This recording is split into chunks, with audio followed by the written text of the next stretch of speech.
Yes, you can still shoot down UAVs in Modern Warfare 3.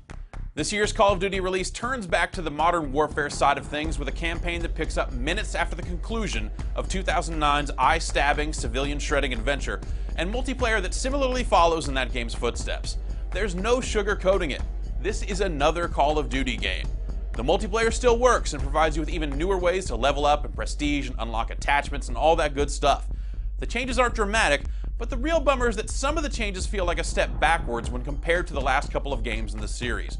The core of Call of Duty is still incredibly solid, and the multiplayer is still awfully thrilling, but this might be the least creative game to bear the Call of Duty name since Call of Duty 3.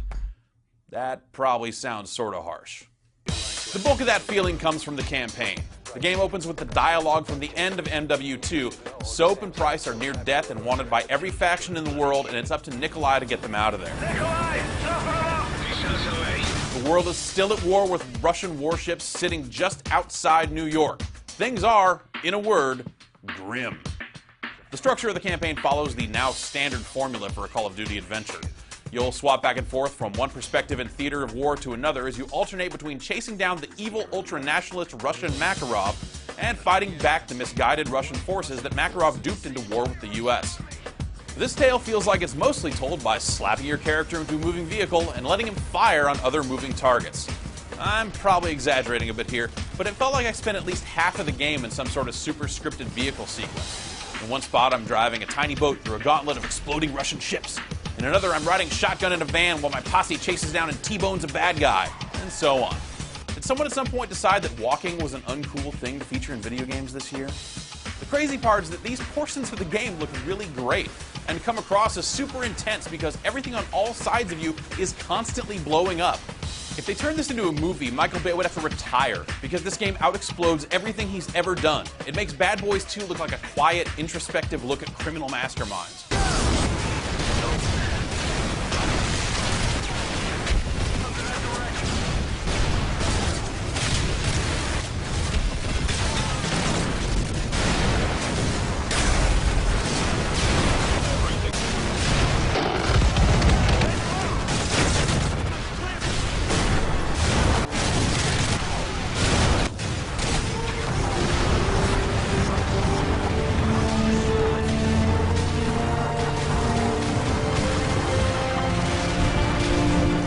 Shit just got real.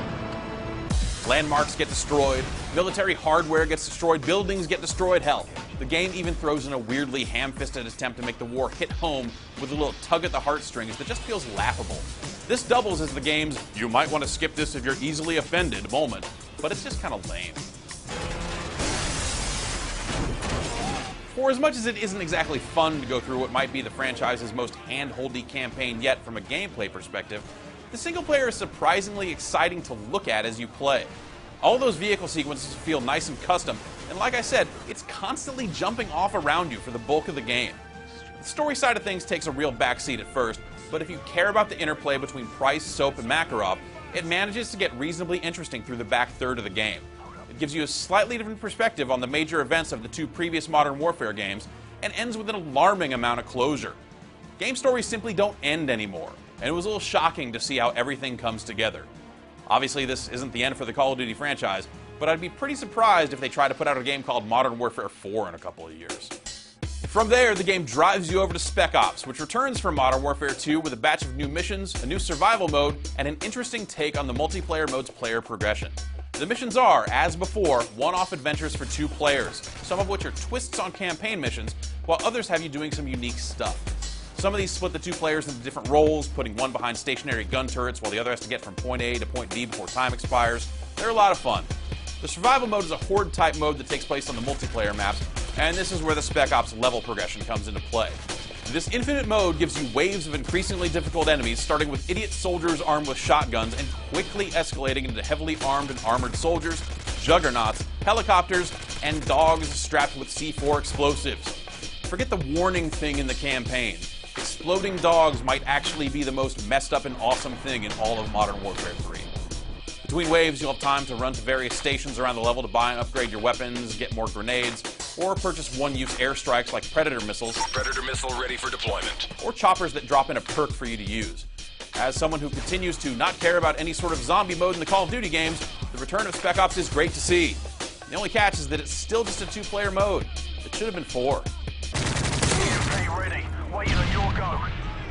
EMP detonated. Kill confirmed. Johnny, go offline. Of course, then there's the proper competitive multiplayer. For most of you, this is probably the reason you show up in the first place, and it's once again a fast-moving game of shoot that guy.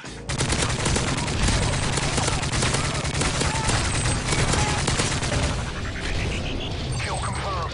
The modes you expect to see here are absolutely here, like Headquarters Pro, Domination, Sabotage, you know. The new match-made modes are Kill Confirmed, which forces you to collect dog tags from the enemies you kill in order to score points, Kill confirmed. and Team Defender, which is a one-flag type of match where the team that currently holds the flag gets double points for its kills. You can also get into new types of private match games, and versions of the Black Ops gun game and One in the Chamber are here alongside a capture and hold mode called Drop Zone, and a few games that have players running around in Juggernaut armor. The private match games are goofier twists on the standard Call of Duty gameplay, but there's no player matching, which makes them nearly impossible to play unless you're willing to round up a crew of friends and try them out. The way you gain levels and earn abilities has changed again. The currency system from Black Ops has been tossed out in favor of more meters to fill. Now, each weapon in the game has a level associated with it, and as you use a weapon, it'll earn XP. This unlocks the camo skins and attachments for each weapon, as well as a new weapon proficiency perk that lets you equip things like Kick, which lowers the recoil for a given gun. Dual attachments have been moved from the player level perk system down into the weapon proficiencies, which is a nice touch. Perks work the same way they always have, with some new perks that switch up the way you outfit your soldiers. It's still possible to go completely silent and invisible, which is how I usually like to play, but there are some interesting ideas like Recon, which paints targets for your team when you hit them with explosive damage. The Pro version of that perk expands it to include bullet damage. Pro versions of perks, of course, are unlocked using the standard perks effectively, as before. The kill streak system is back, and it's changed in some smart ways that allow lesser players to still call in a lot of cool bonus stuff without making it feel like the airspace is always full. This feature has players pick one of 3 strike packages, which alter the way that kill streak bonuses are earned and which ones you can choose from. Assault is the old style system that resets after you die. Support doesn't reset, but most of its available options are, support powers. So you call in more UAVs or drop a duffel bag that teammates can use to equip ballistic vests or operate a goofy little recon helicopter that can tag enemies and so on. Specialist ditches all of the old kill streaks and instead just gives you more perks. You can set your strike package and the available bonuses on a per class basis. This stuff is the most dramatic change across the entire game. I will grant you, it is not that dramatic if you aren't already way into this stuff, but if you're a player that can't get a good kill streak going, you'll probably appreciate the way the support package works. If you care at all about the characters from Modern Warfare 2, or if you just want to see a bunch of explosions, the campaign still manages to be pretty satisfying, even if playing through it isn't all that exciting. The multiplayer is largely the same as it has been, which is to say that if it gets its hooks in you, you're likely to lose hours and hours to its fun, easy-to-pick-up structure. And the Spec Ops mode is just flat out great, even if the player count feels a little low. It's hard not to think about the future of Call of Duty and think that they're going to have to make more dramatic changes than they're making if Activision wants this thing to stay as hot as it has been. But if you stop thinking about, if you just stop thinking, you'll find that this year's game is still a whole lot of fun.